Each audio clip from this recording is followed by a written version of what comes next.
I was 14 when I started using, and right away I knew that it was going to be a problem.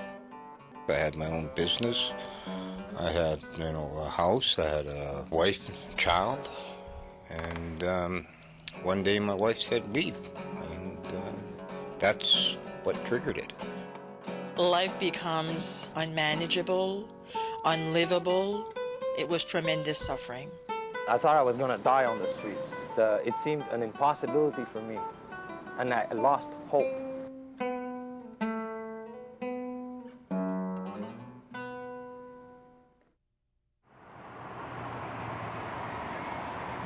Homelessness in Canada has been a growing problem over the last several decades, and currently in the major cities across Canada, it's reached almost epidemic proportions. In the last few years, there's also been a real tie between homelessness and mental illness, and in fact, in most large centres, it's estimated that anywhere from 25 to 50% of homeless people also suffer from a mental illness. In February 2008, the federal government allocated funding to the Mental Health Commission of Canada to undertake a 4-year national research demonstration project about mental health and homelessness. It's called the At Home Chez Soi Project. The At Home Chez Soi Project is a $110 million project in 5 cities across Canada, the purpose of which is to find better ways, more effective ways of helping people who are homeless and mentally ill in Canada today. The project is really important because we need to convince government and the public and the decision makers that chronic homelessness does not have to be something that we live with. In each of the 5 sites, common questions are being studied, but each city will also look at the issues unique to their environment. Partnerships are an important part of this project. The Commission is collaborating with all levels of government, researchers, local service providers, and people with lived experience in mental illness and homelessness. One of the key approaches to the project is Housing First. Housing First is a particular philosophy and approach which says you put housing in place and then you offer people choices about how they want to deal with their addiction and their mental health problems after you've housed them. And then we're going to follow those individuals for 2 years to see what happens and how they do. And then be able to answer a number of really important questions about the feasibility and the effectiveness of that intervention.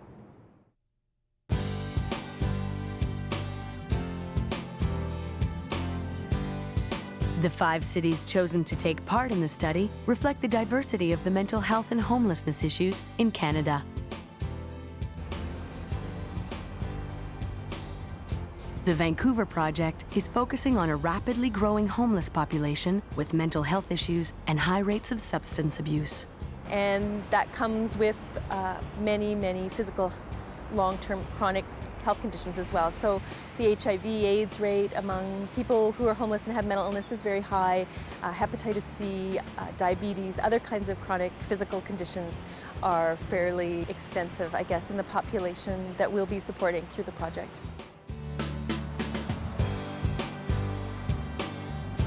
In Winnipeg, the study is focusing on the high percentage of Aboriginal people within its homeless population. We made a conscious effort of engaging the Aboriginal grassroots community in all aspects of this project. We have purposely gone out and sought the advice of the community, and that has included homeless people, elders, service providers, particularly those people in the Aboriginal community. So the participants are going to have access to holistic, comprehensive services. Toronto has over 5,000 homeless people living on its streets. The Toronto project is focusing on the high percentage of people coming from diverse ethnocultural backgrounds. It's important to understand what services are appropriate and serve people well from those different backgrounds. Part of the project will be to provide some ethno-racial specialized services, as they're being called, and look to learn from that.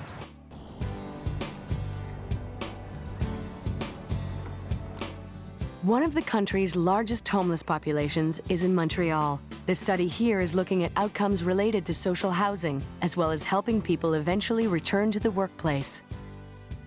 What is different in Montreal than the other sites? It's that we're gonna look more closely the social housing with support. Is it more efficient than the private housing? What's the social housing doing for the homeless people?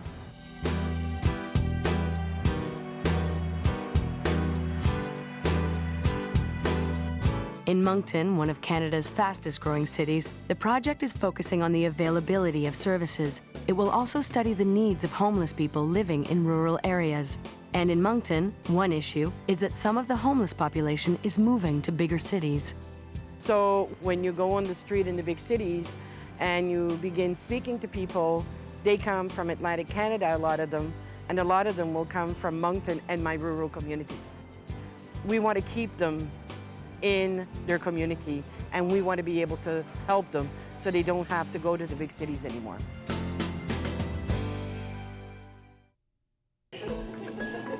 A unique aspect of At Home Chez Soi is that people who have experience with mental illness and living on the street are having a say in how the project is implemented. That is the expertise that Mark is providing to the project. The thing is, I feel that I'm in a good position to bridge the street to the laboratory. I'm not a researcher, and I'm not a homeless person. I'm kind of in between. It's a very important perspective. Only somebody who's actually lived on the street and experienced mental illness really knows what that's like. It is hoped the At Home Chez Soi project will help reduce the number of people living on the street, help more of them become successfully housed, and support them along their road to recovery from mental health issues. Ultimately, the project will guide us as we help people return to their communities in a way that suits them best. We hope that Canada will be watching what's being done in the 5 cities and then convinced that it's something that should happen across Canada. The learning that comes from this project will enable Canada to become a world leader in providing services to people who are mentally ill and homeless. I think there's a unique opportunity to demonstrate that if you take some unique approaches and come at it in a creative kind of way, we can make a difference. I hope that project's gonna help people to reach their hope and to live in the community and have a better life. My biggest hope is that people actually begin to believe that the outcome can be different for people. Because if that belief is there and is shared, then there's a real impetus to build on this project in a longer term kind of way.